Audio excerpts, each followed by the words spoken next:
Hey everybody. So we're back for part two of our module 6 lecture, and we're going to get into effect sizes, which is hopefully a topic that you'll find pretty straightforward and also helpful. So let me share my screen, and away we go. Okay, so I'm referring again to the slides that are available on Canvas. I highly recommend these. I'm hoping you look at them every week, but this week especially, since there's not a demonstration video to go with this. Really, a lot of the demonstration happens in the lecture, so I'm hoping you really find this helpful. All right, so we're going to talk about effect size measures. In the previous part one of the lecture, we talked about goodness of fit, and this was probably mostly a review for you. We talked about AIC and BIC. And we talked about specifically a little bit how the formula is calculated, what it means, the difference between AIC and BIC, how to compare them between two models. And then we talked about how to conduct likelihood ratio testing, which is just a comparison between two nested models. So one model that is a little simpler, one model that's a little more complex. Does the added contribution of those extra things, those random slopes, extra predictor, what have you, does that really improve the fit of the model? So that was part one, was goodness of fit. And in part two, we talked about effect size measures, because that's a very common metric that people talk about a lot in educational research. What was the effect size of your model? What was the effect size of this intervention? So on and so forth. And in a lot of ways, effect sizes are great. They get at this fundamental tension between statistical significance and practical significance. Remember, statistical significance, that increases, the likelihood of that increases just by having a really big sample. So in a giant sample, even sort of small correlations or partial correlations between variables are actually going to end up being significant. But practical significance doesn't really shift. So you can have a very small correlation that is statistically significant, but it may not be practically significant. And the same thing goes here with multi-level models. You might have a model with a bunch of significant predictors, but are you really explaining very much of the variation in your outcome? And that's an important thing to consider. So who doesn't love effect sizes? Well, apparently, most everybody who does MLM. If you've been doing some reading in your discipline, looking for multi-level models, and I really hope you have, you've probably noticed that effect size measures are not reported very often in MLM work. And this is mostly because there's a lot of disagreement about how exactly they should be calculated and what they mean. But mostly, the whole thing tends to be a little too complicated. There isn't a clear metric, for example, like R squared in regular linear regression. And so it's hard to account for these sort of complicated relationships, random slopes, random variances, covariances. That can make the calculation of effect sizes especially difficult. But we're going to try. There are some that I like, and these are all discussed in chapter 5 of Garson. ICC, of course, is a type of effect size. Now, keep in mind, ICC is really only useful with a null model. So it's kind of like an effect size for your null model. But it's still cool. It's a good thing to report, and it demonstrates the practical importance of using a multi-level model, because it says, okay, look at the amount of clustering that occurs for my outcome. I need to use MLM to account for this. So an ICC actually is a measure of effect size, but again, you would typically only use it with a null model. And then we have the WG-PRV. We have some great acronyms this week. So WG-PRV is essentially the within groups effect size. And the effect size measure is a proportion reduction in variance. That's what PRV stands for. And then we have a between groups proportion reduction in variance. So if you look at these two, WG within groups really refers to level 1. So that is essentially a level 1 effect size. BG, between groups, really is a reference to level 2. So BG is the between groups effect size.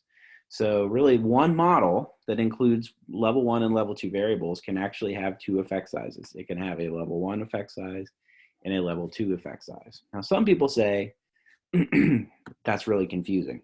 You can't have two effect sizes for the same model, which I guess I get, although, you know, the cool thing about a multi-level model is that it includes elements at the higher level and the lower level. And so it kind of makes sense that you might need to look at what's being explained at both. So there is what's called a multi-level R squared. And the multi-level R squared is essentially a combination of a weighted combination of the WG-PRV and the BG-PRV put together. So this is sort of like, what is the proportion of the total variation that is being explained by the model, which is good, cool, because that is just one measure. You don't have to look at both, but it also kind of, and you'll find out, you'll see in these examples, I think that just reporting multi-level R squared kind of does not distinguish between where the predictive power of the model really is, because the model is either going to be really predictive at level 2 or level 1, sometimes both. But the separate WG and BG effect sizes can help parse that out a little bit.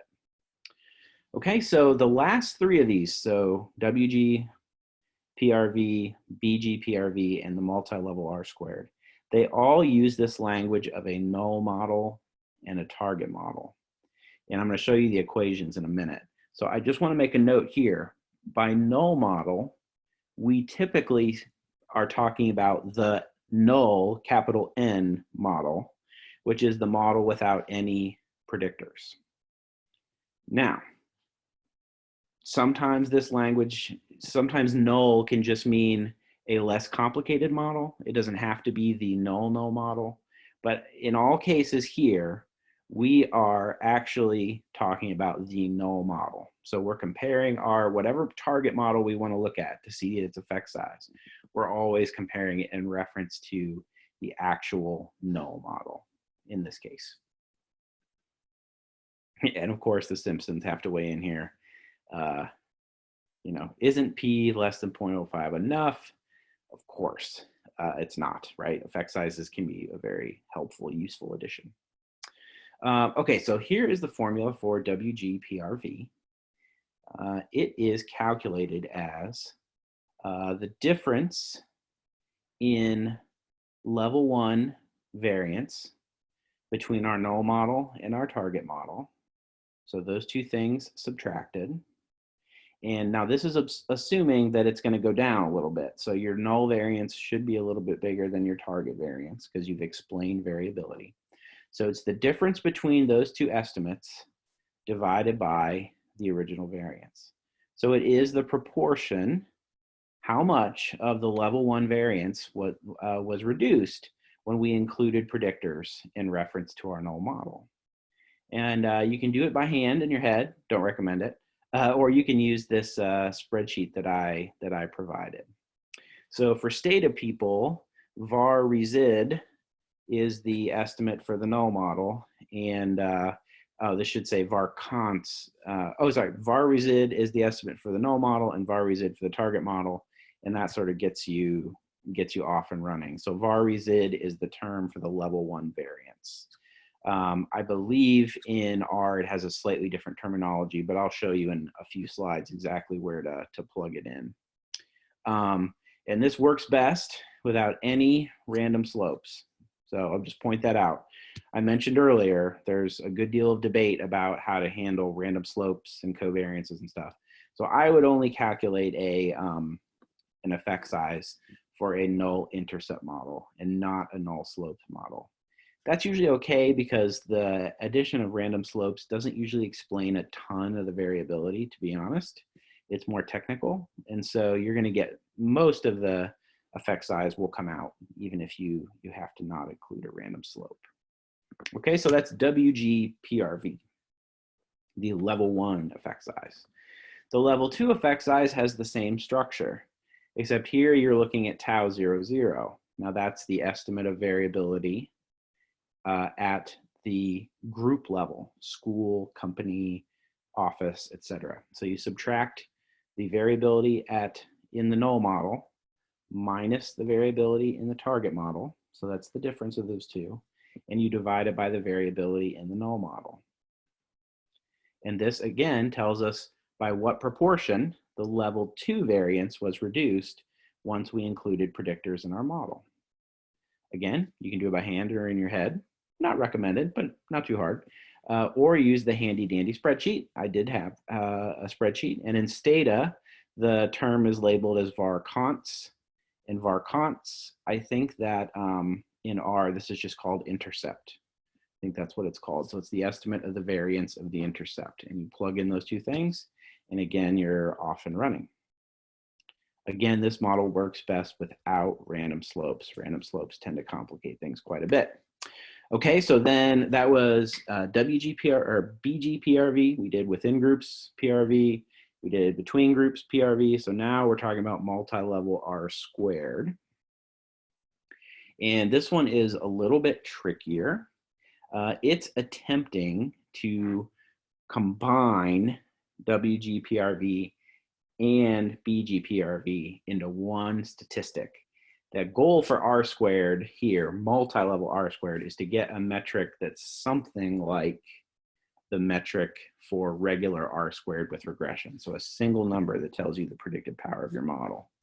So again, target here is the model with predictors. Null is the null model. So this is basically, you take 1 minus, the top of this fraction is the variability in your target model. The denominator of this fraction is the variability, total variability in your null model. So it's basically taking the opposite of that and giving you a calculation of the proportion of variance that is explained at both levels. So again, this is only used with random intercept model. It is not used with random slopes. That makes things much more complicated, but that's called a multi-level R squared. Okay, so we have WG-PRV, BG-PRV, and multi-level R squared. And to just show you how to calculate this stuff, I've got examples in Stata and R. And I also have this handy spreadsheet, which I posted to Canvas. I've been working on this for quite a while. So it's called MLM Tools Updated.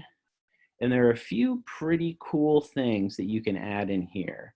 So for example, you can include a, so I have what do you call it? A tab for model fit. So this allows you to plug in AIC and BIC for 2 models, and it automatically does the subtraction for you to find the difference in the models if you want to do that. I also have an ICC calculator for all sorts of different models, although both Stata and R calculate ICC pretty nicely, and so there usually isn't a ton of need for that. This is for calculating predicted probabilities. We'll get into that when we talk about generalized binary multi-level models. But here, R squared calc is the one we're going to use the most. And so you'll see there's a place to plug in level 1 variance and level 2 variance for your null model. And then for your target model, level 1 variance and level 2 variance. So you plug in 4 things. Those are green. Don't touch the yellow, because what I've done in the yellow, I have just plugged in the formulas that you see on your spreadsheet. So this is just calculating those formulas according to what you see on your spreadsheet. So hopefully that's a little bit easier. So in this model, we talked about this in part 1 as well. We went from a null model for tobacco knowledge to a model with a bunch of predictors. We added pre-THK and G pre-THK, and then CC, which is our intervention term for the class or school level intervention. You just plug, so here are the variance estimates for the null model, and here are the variance estimates for the target model. Target is the more complicated model. So we have 0.09 as our level 2 variance, that's var_const. 1.16 is our level 1 variance. We plug that in for our null model. And we do the same thing with our target model. 0.017 or 0.02 is our level 2 variance. And then 1.09 is our variance at level 1. And we plug that in, and our little spreadsheet calculates all three for us. So multi-level R squared is 0.11, WG-PRV is 6.03%, and BG-PRV is 77.78%. So here is an interpretation of that. Multi-level R squared is equal to 0.11, and then the target model reduced the within group variance by 6%, and the between group variance by 78%. And it's variance in what? It's variance in tobacco health scores, in THK scores. So what can we say about this? Well, it's not a super high value. It's okay. You're not going to get a huge value, so this is not really interpreted in the same way as regular R squared. It's more of like an effect size measure. So 0.1, 0.3, 0.5 is one way maybe to think about it, small, medium, and large, but there isn't really a standard. But what is useful is, of course, 0.11 is, it's not huge, but it's not nothing. If your model's getting closer to 0.5, you're explaining quite a bit. If it's more than 0.5 of a multi-level R squared, you're explaining a ton of different stuff. So we can also look at, okay, where is most of the action occurring? Well, most of the action is occurring at the between group level. We've been able to explain most of the variability between schools just by including G pre-THK and our treatment variable, and that's great. But we have a ton left at the within level. So we've only explained 6% of the variability at the within level. So 94% of that variability remains. So that could be something to think about for a future model. Maybe we want to introduce more demographic variables or other components into this model. All right, so there are a few tools for calculating effect size. R people, this is very, very similar. So again, we have two models. This is the null model for hostility, no predictors. And this is the model for hostility with a ton of predictors. So we have T-sig, lead, GT-sig, and G-lead added to this model. Same deal, plug your estimates into your spreadsheet. So, so we have 0.05 or 0.06 is our level 2 variance. And notice it says company ID intercept. That's our level 2 variance. And 1.02 is our level 1 variance. And then in our target model, our variance at level 2 drops to 0.009. That's good. And it drops to 0.87 as well at level 1. So that gets plugged in here. And that corresponds to a multi-level R squared of 0.19. I said pretty, I should have said pretty good. I think that's a typo. Our WG-PRV is 15%, so a little better. We're explaining 15% of the variability within groups, and then 85%, that's really good between groups. So we're doing a very nice job explaining variability at the company level and not quite as good at the within level. Okay, just to summarize, in the second part of the video, we talked about calculating effect sizes. And this is just building off of everything that we've covered over the last 5 modules. What you can do is take a simpler model, in this case a null model, and compare it to a target model. And you basically plug in your values for your variance estimates. So you plug in your variance estimates for your null model, plug in your variance estimates for your target model. Hopefully they got smaller. And if that is the case, then you've reduced variability in your outcome that was previously unexplained, and you've added predictive power. And we can quantify that by talking about effect size. And we talked about 3 effect sizes. We talked about multi-level R squared, WG-PRV, and BG-PRV. Okay, so I think that wraps up this demonstration. Hopefully you find it helpful. And we will tackle 3-level models, I think, next week. So again, take a look at this MLM tools spreadsheet. I think you'll find it very helpful. Again, just fill in the green stuff. You don't have to fill in the yellow, and you should be off and running. So thanks and take care.